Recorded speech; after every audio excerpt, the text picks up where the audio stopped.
Не дейсің? Үйленгенмін деген несі? Мұқан, бұл қалжыңың шығар. Кешір, жаным, сені шексіз сүйемін. Сондықтан саған о баста шындықты айта алмадым. Сенен айырылып қалудан қорықтым. Мұқан, есің дұрыс па? Айырылып қалудан қорықтым деген несі? Сонда ертең контракт уақыты біткенде сен өз қалаңа қайтасың, ал мен ше?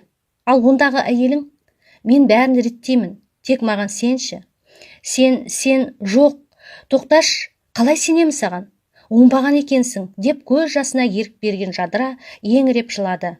Пәтерді жан жаққа шашып, қанша ұрыс шығарса да, болған істі ешкім артқа қайтара алмайды.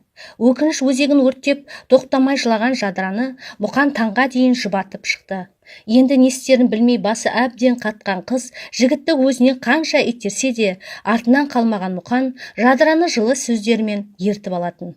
Бірнеше күн екеуі бөлек жүргенімен, жүрегіндегі сезіміне қарсы шыға алмаған Жадыра Мұқанды тағы кешірді. Шындықтың беті ашылған соң, өз қаласына еркін барып келген Мұқан енді Жадырамен ашық сөйлесе бастады. Бастапқы кезде көңілдес болуға қарсылығын танытатын Жадыра, бірақ сезіміне еш қарсы тұра алмады. Өз туыстары қашан тұрмысқа шығасың деп сұрағанда, жиырылып қалатын қыз Мұқанмен жиі ренжісе бастады. Бір күні шыдамы біткен жігіт: болды, тоқтат, бұл ұрсымыздан ештеңе шықпайды. Мен көп ойландым. Өткенде өз қалама да босқа барып қайтқан жоқпын. Егер келіссең, бүгін барып мешітке барып некемізді қиямыз. Сенің ата-анаңның алдынан да өтемін. Тек заңды некеге тұрмаймыз. Мен бірінші әйелімді балаларым үшін де тастай алмаймын. Бірақ оған бұл қатынас туралы айтамын. Екеуіңмен де бірге тұрамын деп шарт кесті. Естігендерін қорыта қалған Жадыра көзіне келіп қалған жасын әрең тоқтатып дірілдей: сонда мен сенің тоқалың боламын ба? Неге үнсізсің? Айтсаңшы. Мен сенің тоқалың боламын ба? Жадыра, қойш, болды. Бәрін анық түсініп тұрсың ғой. Уайымдама, бар жағдайыңды жасаймын. Ең бастысы жаныңда болсам болды емес пе, деп құшақтап маңдайынан сүйді. Екеуі үнсіз келісімге келгендей құшақтасып терең күрсінді.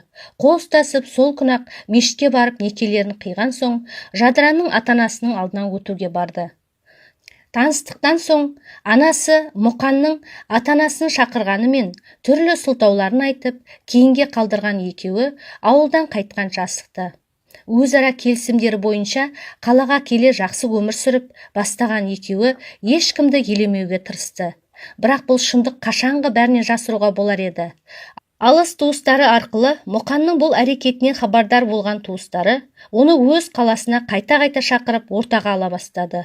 Бастапқы кезде талай ұрыс, айқай-шу болғанымен, өз айтқанынан қайтпаған Мұқан Жадыраны да келіншегі Санияны да тастамайтынын айтып тұрып алды. Бәрінен де келіншегі Санияға бұл жағдайлар өте ауыр тиді. Сүйгенім деп сеніп, мектеп бітіре ерте тұрмысқа шығып, қатарынан 3 баласын әкеліп, оқу да оқымай, қарт ата енесіне қарап отырғанда, өмірлік серігім деп сенген жарының сатқындығын көтере алмай жатып қалды. Жылай-жылай әрі қаламаса да өз сөздерімен сендірген Мұқан Санияны да соңында көндірді. Жадыраның таңдаған жарының әйелі, бала-шағасы барын білген ата-анасы да қызын ұрып-соғып, айтқанынан қайтарғысы келгенімен, ол да Мұқанға шексіз сеніп, айтқанынан қайтпай қалаға қашып кетті. Көп өтпей аяғы ауырлаған Жадыра ана болар сәтін ерекше сезіммен күтті. Сондай күндердің бірінде жұмыстағы контракт уақытысы аяқталып, өз қаласына ауысатын уақыты болған Мұқан нағыз екі оттың ортасында қалды. Қаласына барып, Саниямен бақытты өмірін кешейін десе, аяғы ауыр Жадыраны да тастап кетуге еш қимайтын. Бастықтарымен келісіп, жұмысын осында түбегейлі ауыстырмақ болған еді, оған қарт анасы науқастанып, жиі шақыра берген соң амалсыз қайтуға тура келді. Бастапқы кезде екі ортада жүріп, екі келіншегінде көңілін табуға тырысатын Мұқан уақыт өте келуін де сиретті. Ал ай күні жетіп, өмірге торсықтай ұл әкелген Жадыра перзентханадан еш гүлсіз, сауық сайрансыз, жалғыз өзі шықты. Түнде сөйлескенде ғана келем деген Мұқан телефон сөндіре жоқ болды. Пәтеріне келе тұншыға жылап, баласын төсегіне жатқызған Жадыра қолы дірілдей Мұқанға тағы хабарласа бастады. Ұзақ қоңыраудан кейін барып телефон тұтқасы алынды.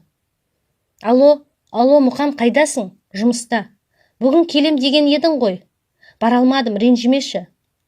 Осы сенбі барамын.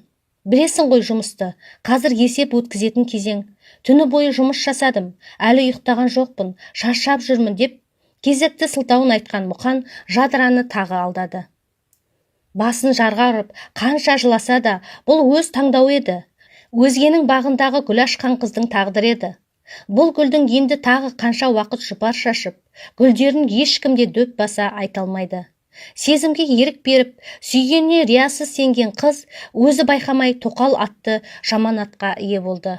Оны өзгерту тек өз қолында болса да, әлі де сол сүйгеніне сенуін доғармаған ақымақ қыз қаншама түнін оны күтумен өткізуде.